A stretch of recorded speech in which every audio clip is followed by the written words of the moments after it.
Cari telespettatori, come ogni anno arriva il momento di parlare della campagna fiscale, appena incominciata, durerà fino a settembre, questo ormai lo sapete tutti. Chi prima la fa, prima può godere ovviamente dei eventuali detrazioni, benefici di carattere fiscale che adesso vi racconteremo. Altre novità ve le racconteranno i nostri ospiti, ma non ci sono per quest'anno, ci saranno per il 2025 e quindi non commettere errori è importante, portare tutta la documentazione altrettanto, capire come vanno fatti, quali sono i benefici eccetera, insomma fare una panoramica sia dettagliata e sia generale. Abbiamo i nostri esperti. Allora, come sempre Giancarlo Pegoraro, segretario regionale dell'FNP del Veneto, ben ritrovato. Buonasera. Che farà così un cappello di apertura su questa campagna fiscale che riguarda sia i pensionati però anche tanti lavoratori, tante famiglie. Per entrare nel merito abbiamo CAF CISL Padova e Rovigo, Riccardo De Stefani, grazie. Buonasera, anche a lei, esperto tecnico da questo punto di vista. Esperto tecnico. Avremo come sempre il supporto di tante slide che aiuteranno a mettere la lente di ingrandimento e focus su alcuni aspetti. Allora, nuovi scaglioni IRPEF, una nuova campagna fiscale, che cosa c'è di importante quest'anno, segretario? Ma come tutti gli anni noi riteniamo che sia sempre utilissimo per i nostri pensionati, ma per le famiglie, per i figli di pensionati, stare molto attenti a svolgere questo impegnativo, burocratico se vogliamo, ma importante espletamento di una pratica, perché sono incartamenti delicati. Noi ci teniamo a fare questo tipo di trasmissioni proprio per spiegare alla gente che non è tutto semplice e soprattutto che non è tutto scontato, anche se per carità una campagna di stampa sta dicendo tutto sommato da domani è tutto semplice. Noi abbiamo visto nel tempo che se commettiamo qualche errore in buona fede ce lo ritroviamo tra capo e collo per degli anni, perché dobbiamo giustificare, dobbiamo far vedere, dobbiamo far capire.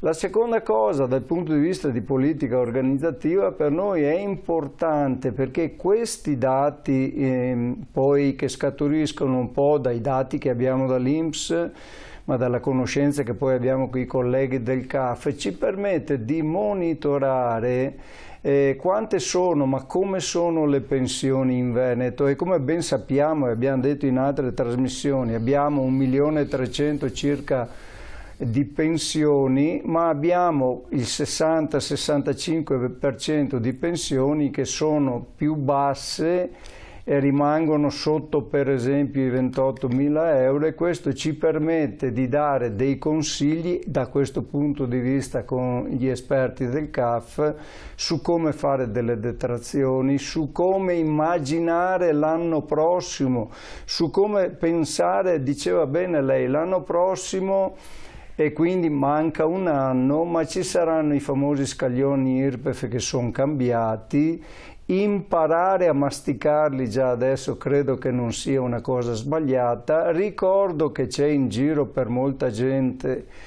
quello che poteva essere il super bonus, ovvero tutta la partita del 110, che tanti danni e tanti effetti sta creando, senza entrare nel merito politico della vicenda, ma ricordo appunto, e finisco perché dopo è meglio che la gente veda proprio dati su come comportarsi.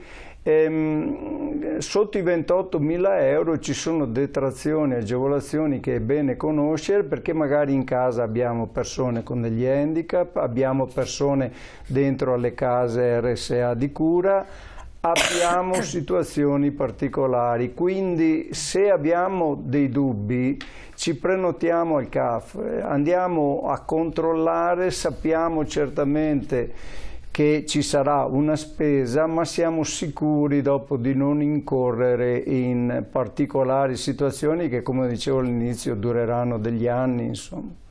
Si è sentito parlare, io lo chiedo da ignorante, di un modello precompilato che dovrebbe arrivare. È già da quest'anno? Ma io parlo un po' prima del collega, ma si legge, si vede, si legge nei giornali e nei siti. Però ripeto, se uno può avere una cosa molto semplice, per carità, ci mancherebbe altro, ci sono dentro i dati già prescritti, devi controllarli, ma ripeto, attenzione, pensando solo alle cose semplici come detrazioni, per non parlare di situazioni, a volte vede, ci sono situazioni per esempio che non costano nulla ma vanno denunciate. Sto parlando per esempio dei lavoratori, in questo caso, faccio un esempio banale, che comprano o hanno le azioni della propria azienda. Magari è un'azienda estera, di proprietà estera, ti danno 1.000 euro, 2.000 euro di azioni, non devi pagare nulla, ma devi denunciarla quella situazione. Non lo sanno in tanti. Capita magari tra 2 o 3 anni che ti capita questa roba, non ti ricordi più che avevi fatto questa roba, è molto semplice, però ti trovi in mezzo a carte, cartine e cartacee. Quindi, ripeto, chi sa fare tutto fa bene a far tutto di testa sua, la sua responsabilità. Noi abbiamo la rappresentazione di gente che ha una certa età, non tutti hanno dimestichezza con i mezzi telematici e secondo noi è bene che abbiano, come dire, questa avvertenza di rivolgersi agli esperti. E allora noi ci rivolgiamo subito all'esperto. Partiamo innanzitutto con le scadenze fiscali. Con le scadenze fiscali, e chiediamo alla regia il supporto della prima slide, prego. Allora, le scadenze fiscali, quelle che poi vedrete in sovraimpressione, riguardano sia il modello, come si diceva prima, semplificato o precompilato, perché da quest'anno Agenzia delle Entrate è un po' cambiato anche il termine, si chiama appunto 730 semplificato, per, come diceva il collega, per coloro che lo vogliono presentare personalmente, oppure tramite un centro di assistenza fiscale, quindi a un CAF. Il CAF in più rispetto al precompilato offre quello che è il cosiddetto visto di conformità, quindi una conformità sulle pratiche, sui documenti che vengono certificati, inseriti in dichiarazione, cosa che invece chi sceglie la precompilata in agenzia ha la responsabilità propria nei confronti dell'agenzia, quindi i documenti non vengono controllati. In entrambi i casi comunque il termine di scadenza del modello 730 è fissato al 30 di settembre 2024. Era una data unica anche per quanto riguarda il modello redditi conosciuto anche come ex modello unico oppure ex addirittura modello 740 che dir si voglia. Per decreto ministeriale, con un emendamento, per quest'anno il modello redditi è traslato al 15 ottobre 24, quindi ci sono 15 giorni in più di tempo per presentare questa pratica. Perfetto. Ricordiamo però a tutti coloro, sia coloro che vorranno presentare il 730 o il modello redditi e che vanno tramite autoliquidazione, quindi significa non con l'aiuto del sostituto d'imposta ma direttamente nei confronti di Agenzia delle Entrate. Per esempio il modello 730 si chiama senza sostituto, quindi direttamente con l'avvallo di Agenzia delle Entrate, che i termini invece di versamento, in caso di versamento, non sono quelli delle scadenze ministeriali del 30 di settembre o del 15 di ottobre che prima abbiamo visto, ma sono al 30 di giugno, anzi quest'anno 1° di luglio, in quanto il 30 di giugno cade di domenica, quindi il primo giorno utile luglio. Altrimenti si può aumentare di un mese il termine di pagamento al 31 di luglio, però applicando una piccola sanzione dello 0,40. Da agosto siamo già in sanzione sul pagamento, quindi non sulla presentazione, ma il versamento è già sanzionato in caso di. Quindi qual è il consiglio? Comunque per coloro che non hanno spese o che hanno più redditi, che tendenzialmente avranno un'imposta da versare allo Stato, di presentarsi e di effettuare la pratica massimo entro luglio, perché poi altrimenti andiamo appunto in sanzione, quindi andiamo oltre i termini. Adesso parliamo dell'IRPEF, l'IRPEF 2023 e la differenza 2024, anche qui abbiamo una slide esemplificativa. Come diceva il collega, la normativa ha proprio variato quelli che sono gli scaglioni IRPEF sia per l'anno 23 che venivano applicati lo scorso anno, ma che sono applicati in questa dichiarazione di redditi. Gli scaglioni, come vedete in sovraimpressione, sono 4, prevedono un'aliquota minima del 23% con un'aliquota massima del 43%, quindi questi 4 scaglioni. Per quanto riguarda la novità del 2024, come diceva prima il collega Giancarlo, è che gli scaglioni diventeranno 3. Quindi ci sarà un assorbimento del primo e del secondo scaglione che sono stati accorpati insieme con l'aliquota minima del 23%, quindi a conti fatti un risparmio per tutti i dipendenti e pensionati di circa 260 euro, mensilizzati sono circa 20 euro mese. Questo per il prossimo anno. Questo per il prossimo anno per quanto compete la dichiarazione di redditi, ma essendo l'IRPEF 2024 è già applicata sulle buste paga e sui cedolini di pensione già in fase d'anno, già in corso d'anno. Benissimo. Poi ci sono delle cose da ricordarsi, perché ci sono delle spese con detrazioni, agevolazioni, eccetera.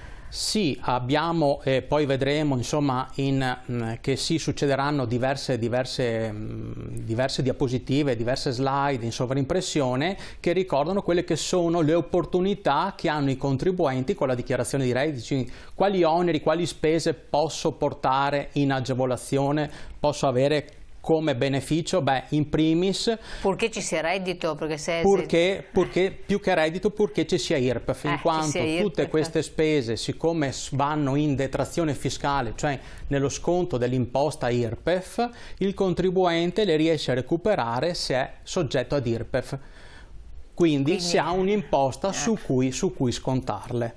Questo è importante, perché anche lo sconto su anche altre detrazioni banali non si possono fare se non c'è questo IRPEF. Assolutamente sì, quindi il calcolo di questi benefici non si fa tanto sul reddito del contribuente quanto sull'imposta. È un aspetto eticamente che voi accettate, condividete, segretario?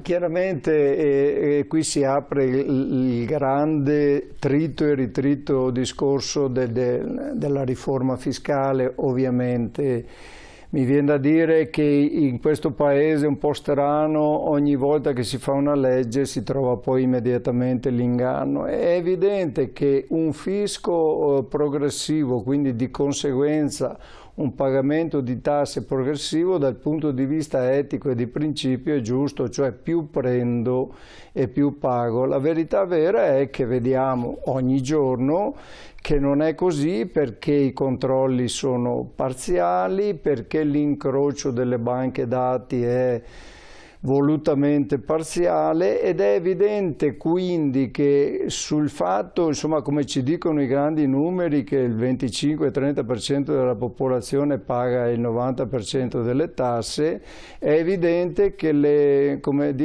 iniquità si sprecano paradossalmente anche all'interno di lavoratori e pensionati, quando magari si scopre che c'è un qualcosa che non era stato dichiarato, non versato, o un lavoro fatto in nero, tanto per essere chiari, ed è iniquo nei confronti di chi paga, appunto. Insomma. Certo. Torniamo a noi, torniamo quindi, questa parentesi insomma era anche importante farla. Acquistare, affittare casa, cosa c'è da sapere? Allora, per quanto riguarda l'ambito casa, quelle che sono le spese per cui il contribuente, gli oneri vengono chiamati in termine tecnico, può portare in agevolazione, sono gli interessi riguardanti i contratti di mutuo per acquisto dell'abitazione principale oppure per la costruzione o ristrutturazione dell'abitazione principale, quindi riguarda il mondo dell'acquisto della prima casa con contratti di mutuo. L'altra agevolazione, che purtroppo però si è esaurita con la dichiarazione dei redditi di quest'anno, quindi il 31 dicembre 2023, purtroppo per gli anni prossimi non è stata prorogata dalle finanziarie attuali, è il credito d'imposta IVA, quindi la restituzione dell'IVA per coloro che acquistano l'abitazione principale che sono under 36. Quindi i giovani praticamente possono beneficiare della restituzione dell'imposta IVA per la prima casa. Potevano, ovviamente, possono come ultimo anno in questa dichiarazione. Per gli anni prossimi purtroppo questo beneficio non è più stato prorogato. Poi c'è la detrazione IVA al 50% per l'acquisto di abitazioni in classe energetica A o B? Sì, questo sempre per l'anno 2023. È un'altra normativa che è stata istituita ma è già stata chiusa con l'anno 2023, ossia la possibilità di recuperare la metà dell'IVA, e qua non parliamo solo dell'abitazione principale ma parliamo degli immobili in generale che sono ad alto efficientamento energetico, perfetto, quindi o di classe A energetica o di classe B, per i quali si può beneficiare di una restituzione sull'IVA, quindi non sull'importo certo, totale ma sull'IVA pagata, della metà. Ci manca anche l'affitto per completare la casa, abbiamo però la pubblicità, quindi facciamo qualche secondo di intervallo, restate sempre con noi su 19, torniamo tra poco, quindi vorrete sapere anche quello che ancora ci attende.